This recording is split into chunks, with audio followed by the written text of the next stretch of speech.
Well, how about we welcome everybody again and unmute the mic. Welcome to DNAGO, Dale and Anna Go. We are broadcasting live on Facebook. We're going to be bringing a special guest onto the broadcast tonight. And we're very excited to have Father Gerry Perez with us. Hopefully he can join. And when he does, we'll put him live. We're excited because we have kind of narrowed down after a lot of intensive discussions and questions and answers, looking over, what our options are in providing relief and assistance in the Philippines.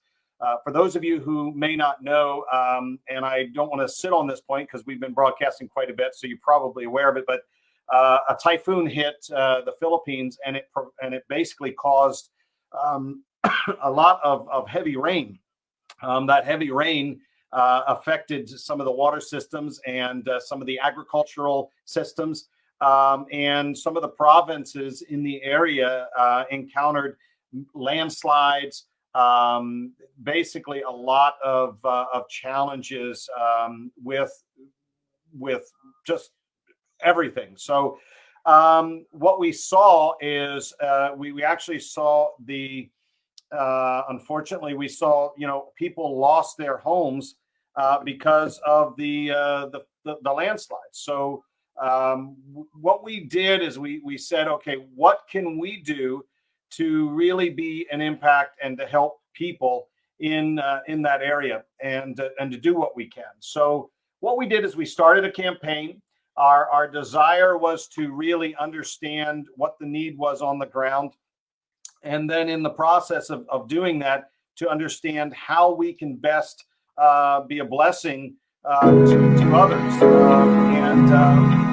What we found was there was some great need. I'm trying to prepare a video here for you, and hopefully we'll get that to you in just a moment here. But what we saw was let's get this over here. I'm going to try and make this full screen so you guys can kind of see. So this is video of some of the area in the province where they experienced a lot of mudslides, a lot of landslides. It literally took out the villages, the towns. Of the nearly how many, I think Anna said like 49, 48 provinces in the Philippines, in that Cagayan Valley, 39 of them were underwater.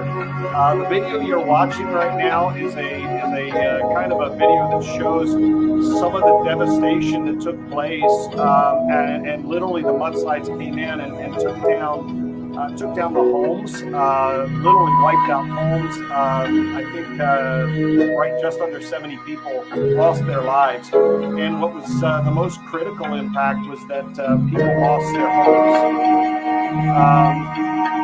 While you and I are enjoying Thanksgiving, many people over there were, just don't have a home. And so we began to look at our options.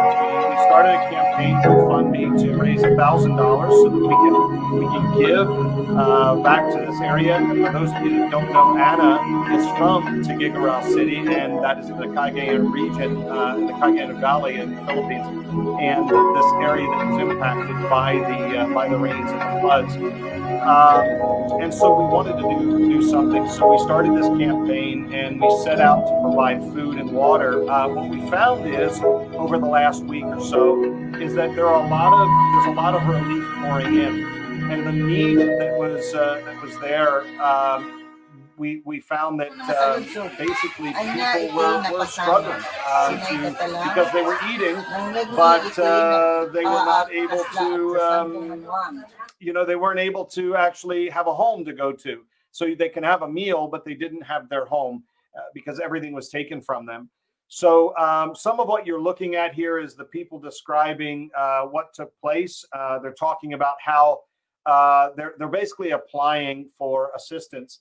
And some of the descriptions that these women are talking about right here in this video, they're just talking about how they were just doing regular life, and all of a sudden, they basically heard a crack and rocks and mud and land beginning to move. And I can't imagine the terror that they felt at those moments.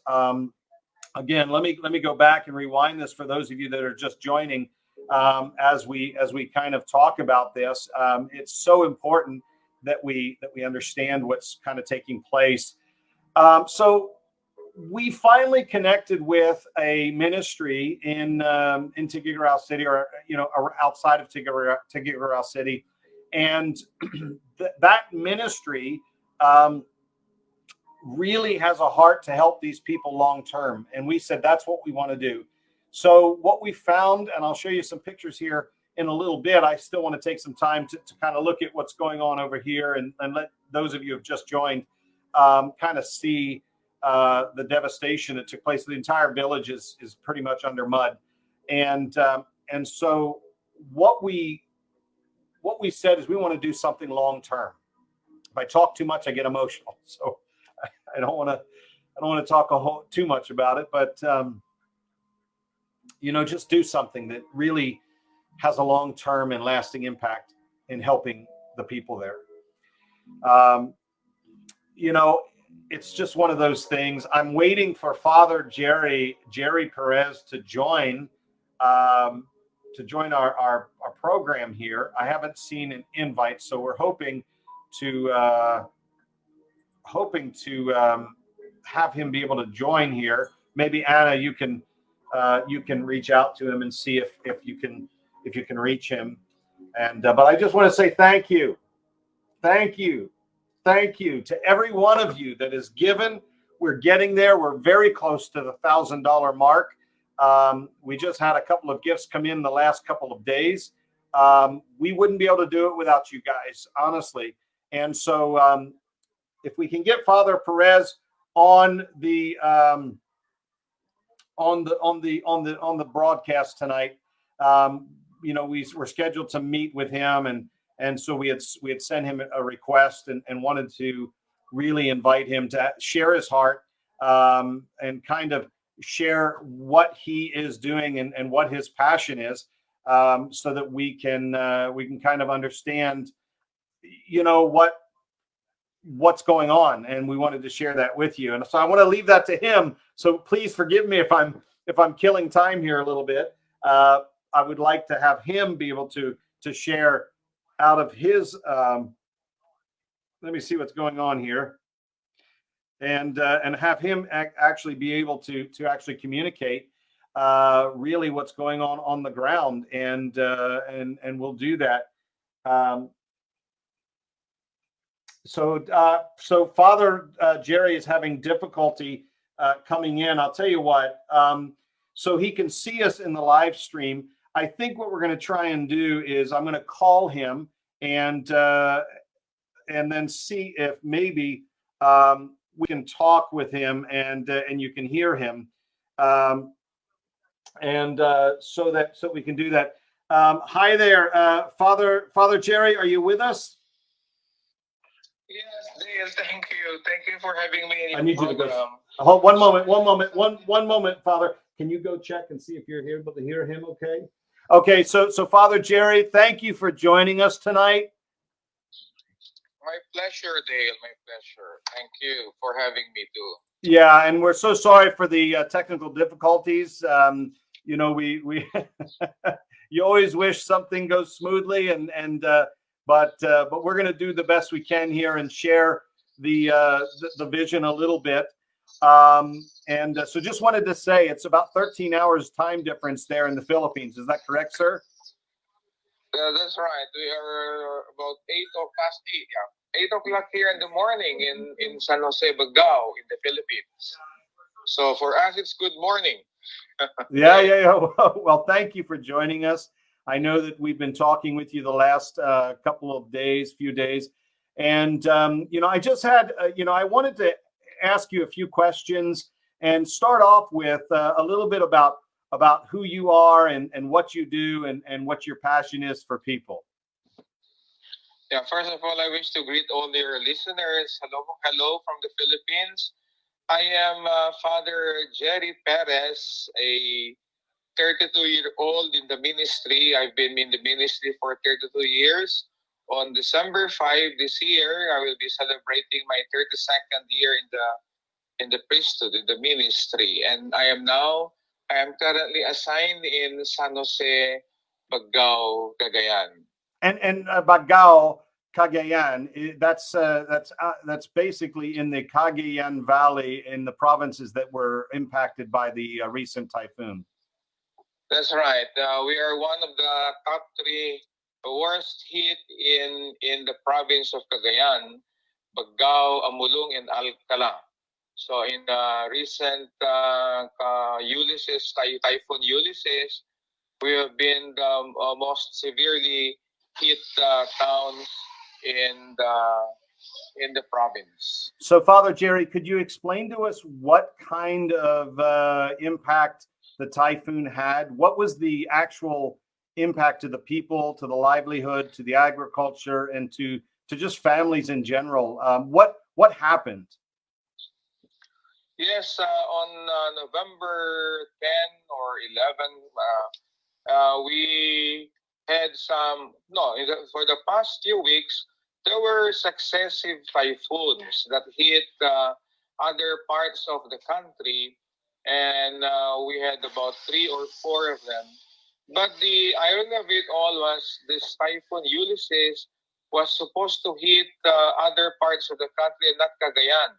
Now, on November 11, because of the continuous rains, we were flooded here in these parts, practically the whole of Cagayan Valley, of Cagayan, because the waters coming from the mountains and from the dam would flow out into to Cagayan River and into the Chinese Sea.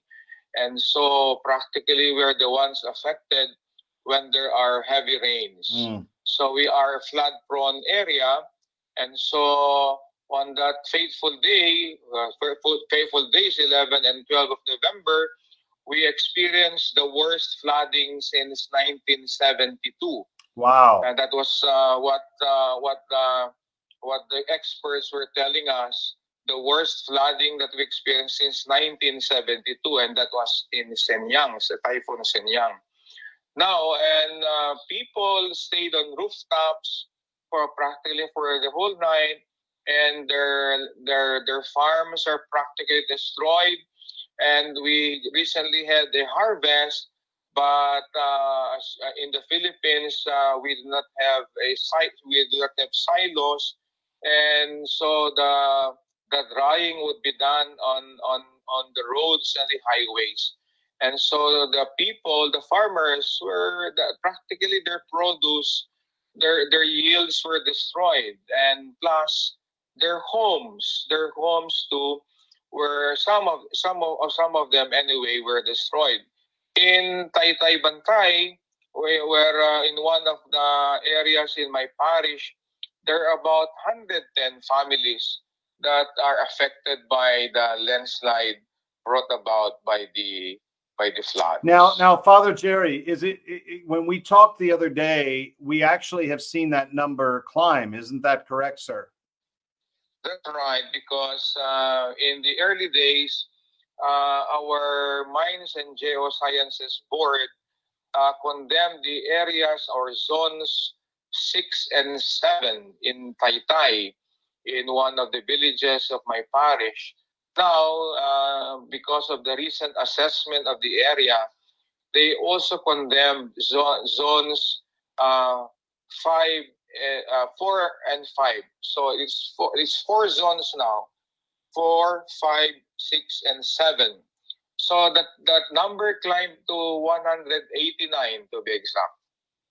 Wow. So when you're saying that number climbed to 189, that's a 189 people that have lost their homes and their livelihoods. That's right. That's very unfortunate. It's very sad. And I said people, but it's actually families we're talking about. Families, yes, families. So depending on the size of the family, we're talking about families. I'm sorry, I talked over you, but so depending on the size of the families, we're talking about several hundred, if not more, people are impacted by losing everything. That's right. We are talking about 250 to 300 people. Wow. You know, my mind can't seem to comprehend it a little bit, you know, when you think about, you know, even here in the United States, when or any other area of the world, when a landslide hits and it takes away your home. But that wasn't just the case here. I want to make sure that the people that are viewing and our donors and so on, that they understand that it wasn't just that it took away their home. In many cases, they were field workers, farm workers, and the agricultural workers. And so not only did these families lose their homes, but they lost their livelihood, which means they have no way of making money. They have no way of going home to have a place to stay. And so it's literally been a devastation to this region. Yeah, you got it right, Dale. That's the whole story, and that's a very sad reality on the ground. People have lost lives, and in their one family was practically, because due to the landslide, they died because of the landslide. Now in that area, practically they lost their livelihood in their homes, and that's why I came to know about this, because when we had the first relief operations that we conducted, it was in that area. And I was talking while my companions were distributing the food relief packs. I was talking with an old woman, and I asked her, no, so what's the future for them? How is it like? And I was floored by what she said. When she said, we have no home, and we have no home to return to. And so that kept me thinking, why not launch a campaign, because there are so many relief operations conducted in our area, and why not launch a campaign for these people? Because as it is, the government has their hands full, and besides on top of the pandemic, the coronavirus pandemic, so the resources of the government is dwindling. They are dwindling, and so we have to come to the rescue. The religious group, the religious sector, and the non-government organizations. So I rallied them, and people are responding to. And thanks to them, there is hope for these people. You know, that story is just, I mean, it's not just a story, it's real life right now, people. It's right now happening on the ground in the Philippines. And it is very moving to hear what's going on. You know, what I'd like you to do, Father Gerry, is just kind of, I'm going to go to a slide here, and I put it up on the screen if you can see your screen as well. Can you tell us a little bit about the project Salinong? I could not see the slides, but I could describe it. So I'm showing the people a slide of the basically the project Salinong, a shelter assistance program, a Parroquia San Jose Mangmanag.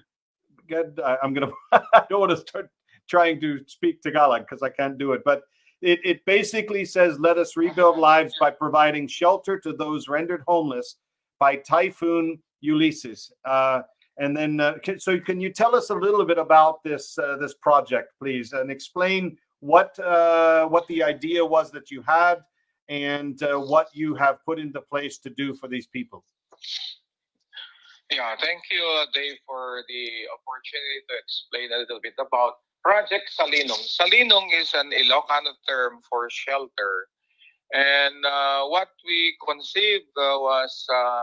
We will provide construction materials for these 110 families at 50,000 pesos each. It is not enough, but at least they would start the ball rolling. And that's roughly $1,000, correct, per home? Yes, that's right. So per home. While you talk, I'm going to show some pictures of the project as you reference certain pieces, so that our viewers can actually see what your ideas are. Yes.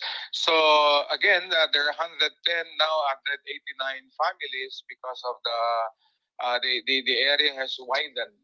Now, for the 189 families, we thought of providing them a house, construction materials to be exact, for them to build with their neighbors and relatives. There is a wonderful Filipino tradition called bayanihan, where neighbors and relatives work together. They help each other out, and in this case, they would help build a house for the relative who has lost a home.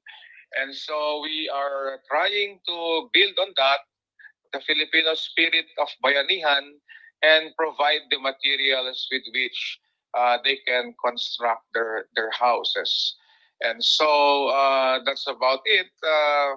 At the moment, we are in dialogue with the LGU, and the LGU will provide, the local government unit here in Bagao will provide the lot, about a hectare relocation site.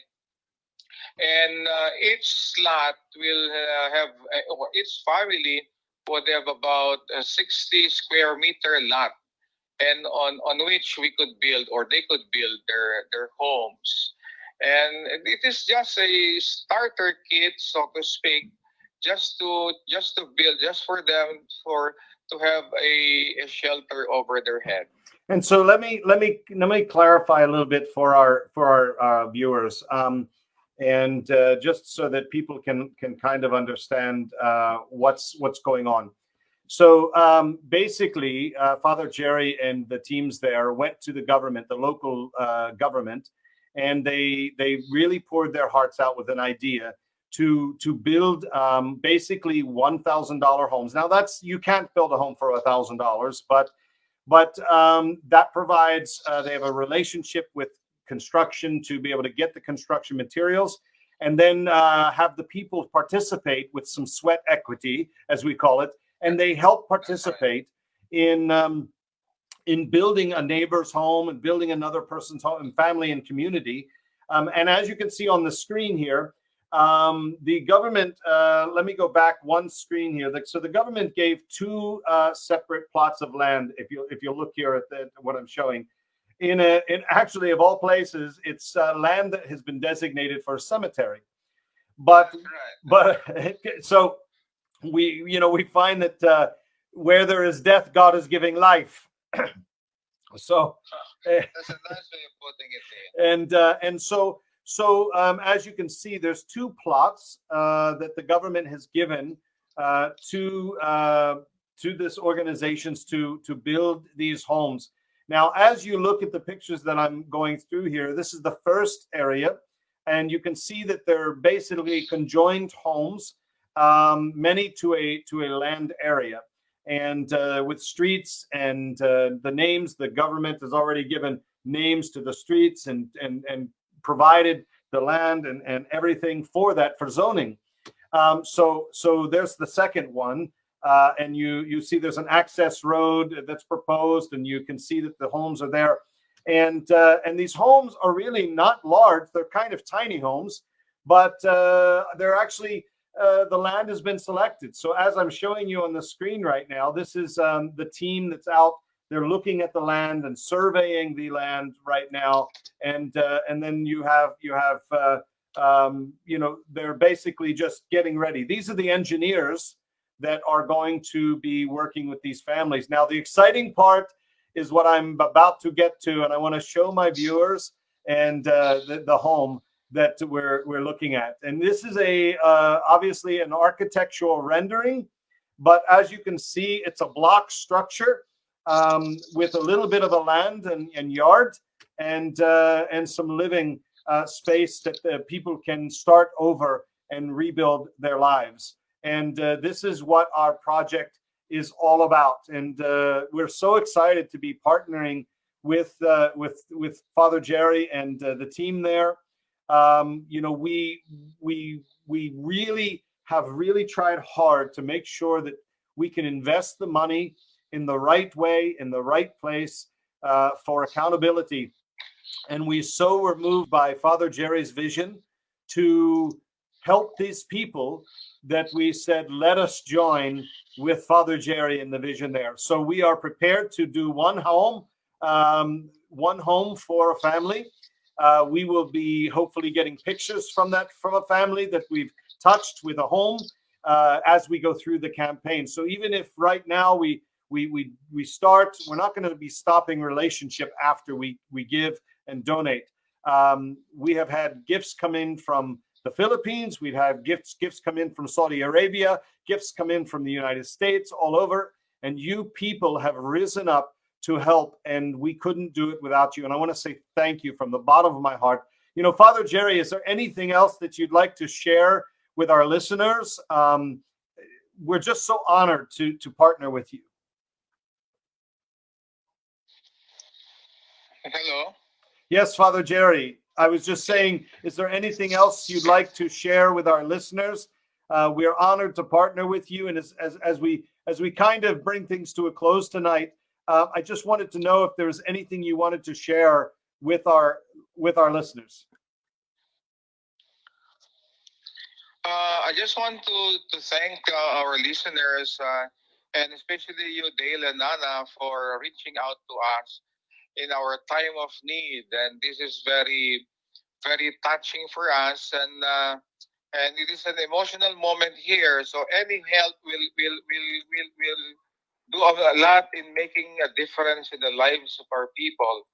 And so I thank you from the bottom of my heart, Dale and Anna, and all the listeners who are willing to pitch in to help out in this program, in this project Salinong, we call a shelter assistance program of the parish. We are so glad, we are so happy to partner with you in the long haul. Well, again, we are yes excited, and for those of you that have just joined, I've put the link to our GoFundMe.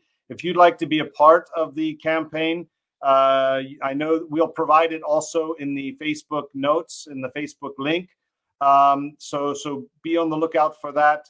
You can click on it, but if you want to write it down, I put it on the screen right now, and you can go to gf.me/u/y8sdiw. Again, gf.me/u/y8sdiw. Again, we're going to be putting it in the details in the comments of the Facebook, the notes and in the broadcast. Father Gerry, thank you for spending some time with us on your early morning there in the Philippines. It's an early Monday morning for you, and we're so grateful to you for taking time and sharing your vision. My pleasure, Day. So thank you again for everything. All right, and we will be in touch. I just want to tell you, Father Gerry, even before you go, I just want to say new donations that have come in. We have an engineer in Tuguegarao that has given. Ate Norma, Samala in Connecticut, Ate Marita in Connecticut as well. Thank you. We need at least, yeah. So those donations have just recently come in. We need, folks, we need at least $1,050 to $1,100 to put up one house. It depends on the exchange rate. And right now, the exchange rate is about 48 pesos to $1. And so far, we've raised $879.25, and we need at least $220 US more. But we're so grateful. Those of you who have given just recently, thank you so much. So, thank you very much, Dale. Thank you, Anna. All right. Have a wonderful morning. Thank you, Father Gerry. You too. Bye-bye. Bye-bye. So there you go, folks. We're so excited to participate. All I can say is thank you. Thank you, thank you, thank you. We couldn't do it without you. As you can see, it's starting to come together. It's happening. And we're just so grateful to every one of you who has considered us. And, I know there's some people who are like, when are you going to start doing live streams of something fun again? Well, I don't know about you, but I get excited and find it's fun when you give and when you're able to bless others. And so that's what we're attempting to do here. We want to just really be a blessing, and we could not really do it without you. So just be blessed. We're going to end the live broadcast now. If you have any questions, we're learning in this live broadcast stuff. So I make mistakes, and I don't take myself too seriously in this process. It gets better and better, I think. But we really are just so appreciative to those of you who have joined with us, who have taken time to spend, even if it's a few minutes with us. And as you can see on the screen right here is, let me get so you can actually see it. Here we go. This is a rendering of the home that we're going to be providing. It's an engineer's rendering of the homes that we're going to be building for the people who have lost their homes. And we are just so grateful. So this is a letter that I'm posting here, and it basically says, Dear Miss Chua, and this was written to Anna, the successive typhoons that severely hit the country in recent weeks have placed our people in great danger on top of the new coronavirus pandemic. In San Jose, Bagao, Cagayan, where I am currently assigned, about 3,000 families have been adversely affected due to the flood caused by Typhoon Ulysses. While relief operations are underway to respond to the immediate needs of our people, I am concerned about the long-term effects of the disaster. And basically, and with no income source and the challenging task of rebuilding lives, houses, and livelihood, Cagayanos are in dire need of help to recover from this tragedy.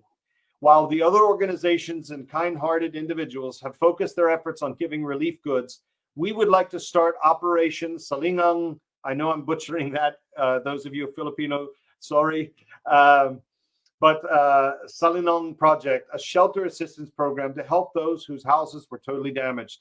In Taitai, a barangay in my parish, 110 families are currently staying in the elementary school because the area where they built their houses is no longer safe due to the threat of landslide, and soil erosion.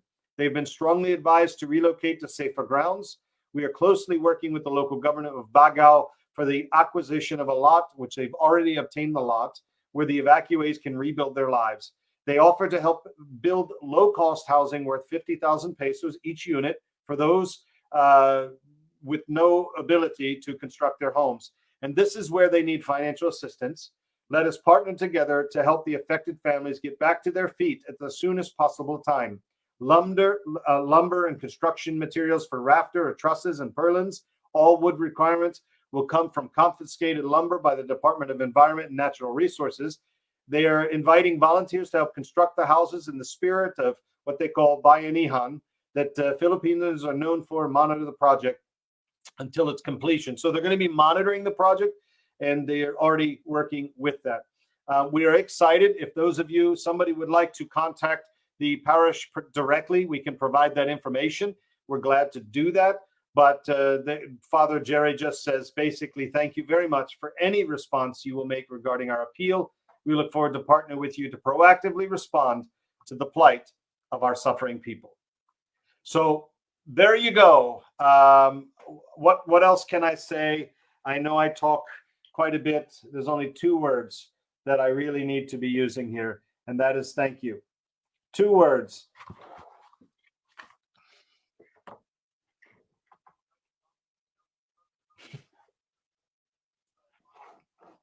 Thank you for giving. Thank you for being a part of what we're doing. Thank you for reaching out. I know there's a lot of places that you could give to, and I know that times are hard, and I know that it's not easy for many of you, even right here in the United States. And so I am touched that some people have chosen to give.